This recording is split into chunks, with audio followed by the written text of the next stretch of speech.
नमस्कार, 5 की पंचायत में आपका स्वागत है। मैं हूं वंदना झा।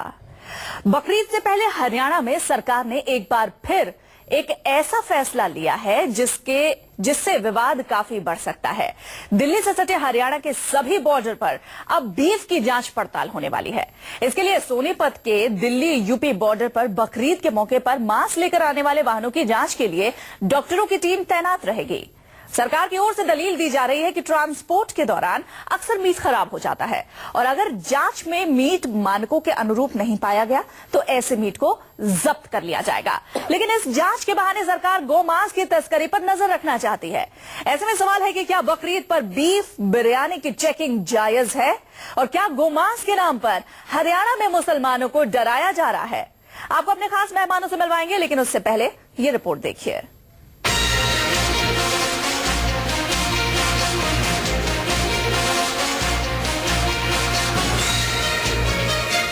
ठेले होटलों की बिरयानी में बीफ की तलाश के बाद हरियाणा सरकार का एक और विवादित आदेश आया है।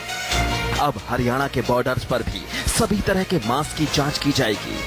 पुलिस के साथ साथ डॉक्टरों की टीम मांस की जांच करने को तैनात रहेगी। हालांकि कहा गया है कि जांच इसलिए की जा रही है कि कहीं जो मांस हरियाणा लेकर आ रहा है वो एक्सपायरी या खराब तो नहीं है। लेकिन विपक्ष सवाल पूछ रहा है कि बकरीद से पहले ऐसा आदेश क्यों? चोर उचक्कों के बजाय खट्टर की हरियाणा पुलिस इन दिनों मेवात में जगह जगह बिरयानी के ठेलों पर है। बिरयानी में गौमांस की तलाश हो रही है। गौमांस की तलाश के लिए अलग से टास्क फोर्स बनाया गया है। 13 सितंबर को बकरीद मनाई जाएगी, लेकिन उससे पहले मेवात से इकट्ठा किए गए कुछ बिरयानी के सैंपल में बीफ की पुष्टि हुई है। नमूनों को हिसार की लैब में भेजा गया था और अब सरकार की ओर से दावा किया गया है कि उसमें गौमांस मिला है। बकरीद से पहले इस तरह की कार्रवाई पर विरोधी सरकार पर अटैक कर रहे हैं। तो सरकार का दावा है कि हरियाणा में बीफ बैन है, लिहाजा मुस्लिम बहुल इलाके में जगह जगह बिरयानी की जांच की जा रही है।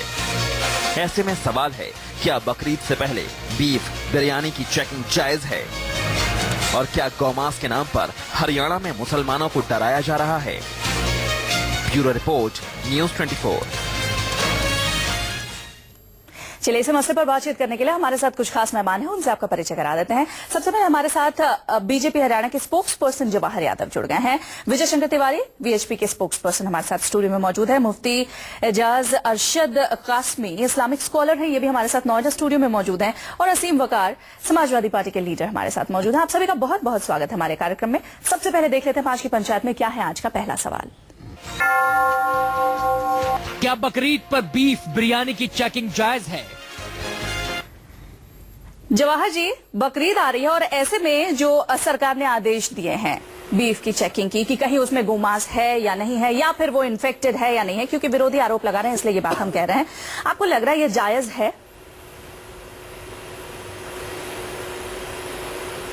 देखिए, एक तो हरियाणा सरकार के कोई भी ऐसे आदेश नहीं है जिसके आधार पर यह चेक किया जाए कि यहाँ बीफ है या नहीं है। ये एक अलग प्रश्न है जिसको मैं एक बिल्कुल ऑफिशियली मत दे रहा हूँ, सरकार का भी मत दे रहा हूँ। परंतु आपका कहना यह है, अभी मैं किसी समाजवादी पार्टी या जनता दल के प्रतिनिधि को सुन रहा था कि कोई अपने घर ले जाकर दूसरे प्रांत से लाता है तो खा सकता है। इसका मतलब हम ये मान ले कि कोई बिहार में यूपी से शराब लेकर जाता है तो उसको क्या पीने की छूट होती है? जवाहर जी, सरकार ने जो आदेश दिया है एक बार वो आप बता दीजिए, उसके बाद ये बात आप कहिएगा। सरकार का जो आदेश है वो आदेश ही आप एक बार क्लियरली बता दीजिए यहाँ। देखिए, हमारे डिपार्टमेंट अलग अलग एजेंसी है जो लगातार खाने की चीजों की क्वालिटी के साथ कोई कंप्रोमाइज ना हो, ठीक है, इसके लिए लगातार सैंपल लेती है। वो फूड एंड सप्लाई भी लेता है, वो हेल्थ भी लेता है। वो उसको इस रूप में भी समझ सकते हैं कि जब दीपावली पे पटाखे छुटाना गैर कानूनी नहीं है, परंतु लोग फिर भी एक अपील करते हैं कि पोल्यूशन नहीं फैलना चाहिए। उसके बावजूद भी कुछ लोग कहते हैं कि जो हमारा मार्का है, हमारा नकली मार बेचा जा रहा है दूसरे मार्के में, तो वहां भी डिपार्टमेंट अपना काम करता है। ठीक है, ये निर्णय मुस्लिम विरोधी नहीं है। ये जो निर्णय है ये हरियाणा के संविधान की रक्षा कैसे हो। हरियाणा के संविधान की रक्षा तो हरियाणा का मुसलमान भी करना चाहता है। बिल्कुल। इसलिए हमारे रोहतक के मौलवी ने कहा कि वो व्यक्ति क्या है जो अपने प्रदेश के कानून का पालन ना करे, तो ये तो मुसलमान भी पालन करना मुफ्ती चाहते हैं। मुफ्ती साहब आप इसका जवाब देंगे? जो इसको हिंदू, ठीक है, देखिए यकीनन हर मुसलमान लॉ एंड ऑर्डर का मुकम्मल पालन करेगा। जो भी मुसलमान है, जिस देश में रह रहा है, जिस स्टेट में रह रहा है, वहाँ के जो कानून है, नज़्म नस्क है, उसका पालन करना हर एक की जिम्मेदारी है। जैसे आपकी जिम्मेदारी है, हमारी जिम्मेदारी, हर शहरी की जिम्मेदारी है।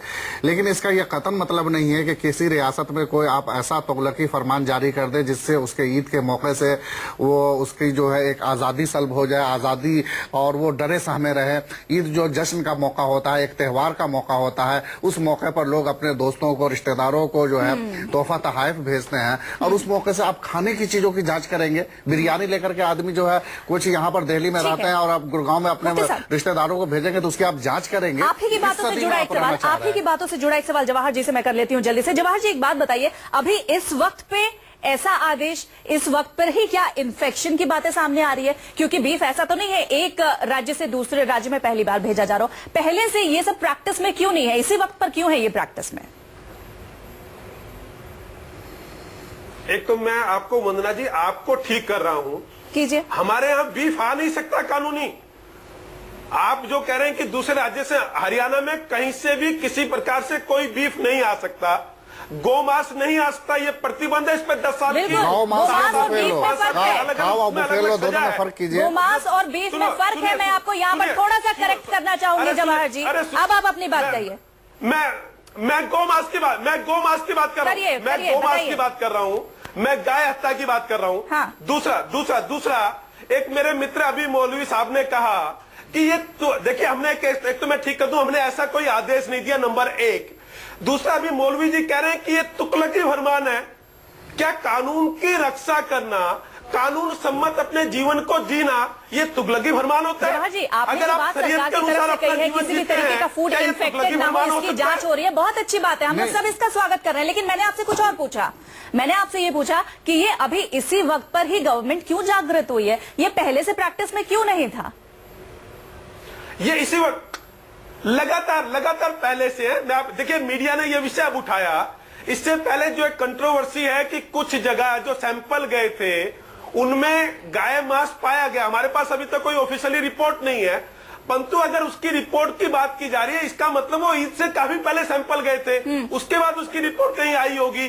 तो ये केवल कुछ लोग इसको धार्मिक भावना का विषय बना रहे हैं। हरियाणा का मुसलमान हो या हिंदू हो, वो सब ये कहते हैं। 3 मुस्लिम विधायक है हरियाणा में, तीनों ने विधानसभा में इसके पक्ष में खड़े होकर मत दिया था। आप सबसे पहले जो है बुफेलो और काऊ में फर्क क्यों नहीं करते हैं? देखिए, जो बैन हरियाणा में है वही बैन जो है दिल्ली में भी है, वही बैन उत्तर प्रदेश में भी हर जगह है। काऊ पर जो बैन हर जगह है। ये सिर्फ हरियाणा में कोई नई बात नहीं है, हरियाणा आपके स्टेट के लिए। नहीं, अंतर है। क्या अंतर है? नहीं, अंतर है। अरे मैं आपको ठीक करता हूँ मौलवी साहब, मैं आपको ठीक करता अंतर मैं बता रहा हूँ मौलवी साहब, आप एक बार सुनिएगा। हरियाणा की विधानसभा ने आज से 6 महीना पहले या खाली 6 महीने पहले हरियाणा की मौलवी साहब की बहस करा रही है। नहीं, असीम जी, आपके पास भी आ रही हूँ, आपके पास भी आ रही हूँ। एक मिनट, जल्दी से जवाहर जी, जल्दी से। हमारे यहाँ कानून ये है, हमारे यहाँ कानून ये है, हाँ, हमारे यहाँ कानून ये है, जो गाय हत्या करेगा उसको 10 साल की सजा है।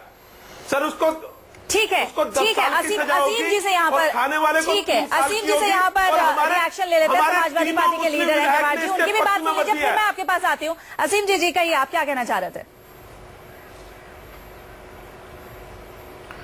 देखिए, सबसे पहली बात तो आजादी के बाद से लेकर और सर 85 तक कांग्रेस पार्टी मुसलमानों को हिंदुओं से डराकर हुकूमत करती रही, और 85 के बाद से भारतीय जनता पार्टी ने भी एक राजनीति शुरू की। वो हिंदुओं को मुसलमानों से डराने लगी और मुसलमानों के डर और खौफ दिखाकर वो हुकूमत में आने की कोशिश करती रही और आ गई। मैं सिर्फ इतना कहना चाहता हूं कि गाय बिल्कुल आप उसकी सुरक्षा कीजिए, बिल्कुल आप करिए। मैं आपसे कह रहा हूं, केंद्र में आपकी सरकार है, नरेंद्र मोदी जी प्रधानमंत्री हैं, वो प्रधानमंत्री जो पिंक रेवोल्यूशन की बात करते थे, आप दुनिया भर को सीख देते फिर रहे हैं। ये बता दीजिए कि गाय को राष्ट्रीय पशु क्यों नहीं घोषित करते हैं आप? जैसे मोर्रा असीम की जी, बच्ची है, असीम जी, जिस शेर तरीके से राष्ट्रीय अभी पशु है, 13 आप तारीख गाय को जो भी राष्ट्रीय बकरीद पशु है घोषित उसके कर दी पहले है। ये जो आपको टेस्ट किसने करने रोका की है? बातें चल रही है, असीम जी इस पर जवाब ले लेते हैं आपसे पहले। जो ये सैंपल्स टेस्ट करने की बात की जा रही है, क्यों आखिर बकरीद पास में है? फ्रॉड इसी वजह है, से? ये भारतीय जनता पार्टी, ये फ्रॉड पार्टी का एक एजेंडा है इनका। क्या एजेंडा है? इसका क्या मतलब हो कहीं सकता कुछ है? नहीं है ऐसा। ये हिंदुस्तान को दो टुकड़ों में बांटकर राजनीति मैं जवाब देना चाहता हूँ। ये हरियाणा। एक मिनट, जवाहर जी सबसे ज्यादा आपने जवाब दिया, पहले उनकी बात सुन लेते हैं फिर आपके पास आती हूँ। गाय के बहाने उनको प्रताड़ित कर रहे हैं, मानसिक तौर पर उनकी प्रताड़ना कर रहे हैं। मैं समझता हूं इनके खिलाफ मुकम्मल तौर के ऊपर, इस तरह के लोगों के ऊपर, मैं आपसे पूछ रहा हूं, मैं आपको सैकड़ों केस दिखा दूंगा। भारतीय जनता पार्टी के लोग गाय सप्लाई करते हैं, गाय के गोश्त रखते हैं मंदिरों में, मैं आपको रिपोर्ट दे दूंगा लाकर। ये कैसी बातें कर रहे हैं यहाँ पर?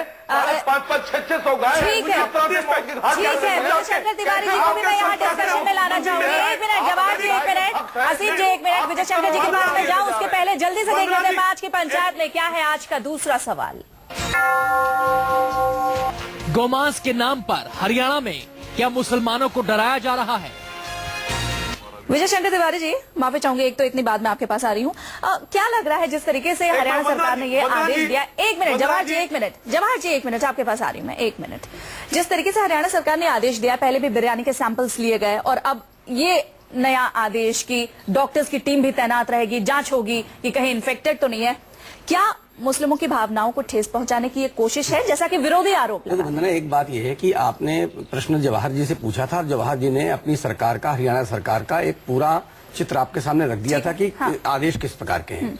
और दूसरी बात यह है कि किसी भी सरकार का ये दायित्व बनता है उस सरकार का स्वास्थ्य और उस सरकार का जो संविधान होता क्या है वो इसी उसका साल दायित्व सिर्फ अभी से ही? वंदना, एक बात पूरी बात सुनिए जल्दी से। तो अपने जल्दी बोल रहा हूँ। हाँ, बोलिए। उसका अनुपालन कर रहा हूँ सरकार का। मैं तो हरियाणा सरकार का अगर ये आदेश है हाँ। तो मैं उसको साधुवाद देता हूँ कि गौमांस के विषय पर जो राजनीति हो रही है, गौमांस अगर प्रतिबंध है तो न रख सकते हैं, खा नहीं सकते, काट नहीं सकते हैं, तो किसी भी प्रकार का वहां का संविधान का उल्लंघन क्यों करने दिया जाए। ठीक। और दूसरी बात, अभी वकार साहब बोल रहे थे, वकार साहब तो पूरी राजनीतिक विषय ले लिया उन्होंने। जितना संविधान का उल्लंघन उत्तर प्रदेश में गोमांस को लेकर के हुआ है, गोकसी को लेकर के हुआ है, पूरे देश में उतना तो कहीं भी नहीं। यहाँ तक गो रक्षकों को मारा गया, पुलिस वाले भी गाय की रक्षा के लिए गए, उनको भी मारा गया।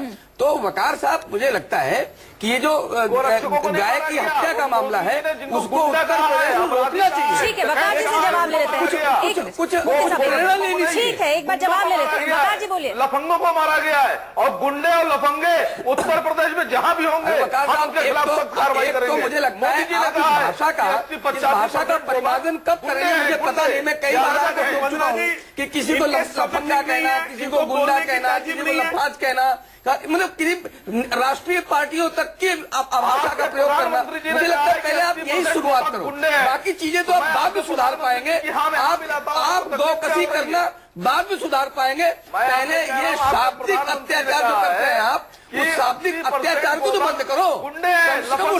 अरे ये उत्तर प्रदेश, वकार साहब, वो प्रदेश है जहाँ पर भाषा का परिमार्जन होता है। ठीक है, इस वक्त हम हरियाणा की बात कर रहे हैं। ठीक है, हरियाणा की बात कर रहे हैं इस वक्त। जवाहर साहब बहुत देर से कुछ कह रहे थे। जवाहर साहब, मैं तो सिर्फ टाइमिंग को लेकर सवाल उठा रही हूँ। एक मिनट असीम जी आपके पास आती हूँ। मैं सिर्फ टाइमिंग को लेकर सवाल उठा रही हूँ। इसी साल डॉक्टरों की तैनाती क्यों होगी चेक करने के लिए? यही डॉक्टर की जो असीम साहब, एक मिनट रुक जाइए, एक मिनट, वरना बातें क्लियर नहीं हो पाएंगी किसी की भी। ये जो डॉक्टर्स की तैनाती आप कर रहे हैं चेक करने के लिए, ये चीज पहले से क्यों नहीं है प्रैक्टिस में, आदत में क्यों नहीं है? अभी इस वक्त इसी टाइम पर जब बकरीद आ गए उसी वक्त पर क्यों? वंदना जी, इससे पहले मैं वकार जी को कुछ रिक्वेस्ट करना चाहूंगा। इनसे तो मैं प्रार्थना कर सकता हूं, मैं प्लीज आप जल्दी से सवाल का जवाब दीजिए जवाहर जी, वक्त की कमी है। हाँ, इन्होंने एक राजनीतिक पार्टी को बोला कि वो घटिया पार्टी सत्ता में आ गई। इनके ये शब्द है। इन्होंने कहा मंदिर में गोमांस होता है, इससे बड़ा पाप कोई नहीं हो सकता। ये चाहते हैं डिबेट के माध्यम से सांप्रदायिक दंगा फैले। बिल्कुल नहीं, न्यूज़ 24 ऐसी चीजों को प्रोत्साहन नहीं देता है। अभी जब मैं आपसे सवाल कर रही हूँ, आप उनकी बातों को दोहरा रहे हैं। आप क्या कर रहे हैं जवाहर साहब? आप उनकी बातों को दोहरा रहे हैं। आप सीधा सीधा सवाल का जवाब दे दीजिए। ये सांप्रदायिक दंगा कराना चाहते हैं। इनको टीवी डिबेट पर बैठ कर इनको पता नहीं है कि कैसे बोलना चाहिए। आप हमारे अपमान करना चाहते हैं देश के गलत 700 बातों करोड़ को लोगों का। दोहराने से अब फायदा आपको नहीं पता है। किस मैं तो वजह से- आप बातों को अगर दोहराएंगे तो आप भी उसका प्रचार कर रहे हैं, बी पॉजिटिव और नेगेटिव। जवाहर साहब माफ कीजिएगा, आपसे जो सवाल पूछा मैंने टाइमिंग को लेकर, आपने उसका जवाब नहीं दिया। मुफ्ती जी लास्ट कमेंट आपसे मैं लूंगी, 30 सेकंड का टाइम है बस। जवाहर साहब एक मिनट। इतना ही चीज मैं जानना चाहूंगा। हमारे यहाँ जवाहर जी, एक मिनट। पर विजय जी भी मौजूद है और ये बीजेपी के प्रवक्ता जी भी मौजूद है। सिर्फ इतना सा बताया कि ये देख लीजिए इस वक्त जो है ना 70-80% मुस्लिम्स जो है खुद दिल्ली के अंदर भी जो है, ये बुफेले और काऊ में आपको फर्क करना पड़ेगा। काऊ कहीं भी जो है लोग उसका जो कुर्बानी नहीं करते, लेकिन बुफेले की कुर्बानी करते हैं, वो लीगल है और इसमें कोई शक नहीं है। कोई बकरा जो है, जो मालदार लोग हैं वही लोग बकरे की कुर्बानी करते हैं, जो गरीब लोग हैं वो लोग जो है सब बड़े जानवर की कुर्बानी करते हैं। जब ये लोग अगर अपने रिश्तेदारों के यहाँ कुछ तोहफा तहफा बिरयानी या गोश्त वगैरह भेजेंगे, जल्दी से। आपके डॉक्टर की टीम वहां पर होगी, तो ये बुफेलो और काऊ में किस तरह से फर्क करेगी? सिर्फ बड़ा गोश्त कह करके कि ये बड़े जानवर का गोश्त है, उसको हरासमेंट नहीं किया ये भी जाएगा। एक बात है, उसको क्योंकि किस तरह से आप जो है वहां पर गोमांस का आप अगर आप टेस्ट करते हैं, आप लैब में भी भेजते हैं, तो उसमें 3 से 4 दिन का वक्त लगेगा। तो ऐसे में चुनौती ये है कि आप इसका टेस्ट भी कैसे कर पाएंगे। जवाहर जी माफ कीजिएगा, मैं आपको समय नहीं दे पाऊंगी, वक्त की कमी है। हमारे तमाम खास मेहमान जवाहर जी हमारे साथ जुड़े थे, विजय शंकर तिवारी जी, मुफ्ती जी और असीम वकार जी, आप सभी का बहुत बहुत शुक्रिया। 5 की पंचायत में आज के लिए बस इतना ही। आप देखते रहिए News 24।